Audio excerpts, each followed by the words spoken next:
կանոն անկյուրիա կոչվող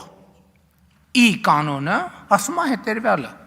նրանց մասին, որոնք չափահաս են դառնում եւ խոստանում են կուսությունը պահել եւ դրժում են խոստումը հոգեվորականների մասին,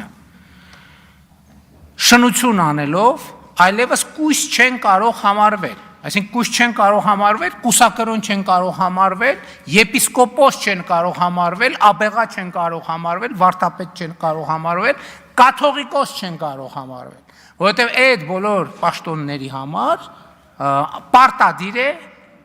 կուսության կամ կուսակրոնության ուխտը։ Այլևս կույս չեն կարող համարվել, այլ նրանց նման կլինեն, որոնք երկու կին ունեն։ Եվ նրանց համար սանվանվելու է 2 տարի ապաշխարություն եկեղեցուց դուրս, այսինքն նրանք պետք է դուրս մղվեն եկեղեցուց։ Եվ մտնելով եկեղեցի 1 տարի ապաշխարողների հետ լինեն, տեսնել ապաշխարության ջերմությունը եւ հաղորդ լինել օրենքներին, բայց քահանայության օծմանը չպետք է մերձենան։ Այսինքն քահանայական գործունեությունը արգելված է նրանց իրականացնել։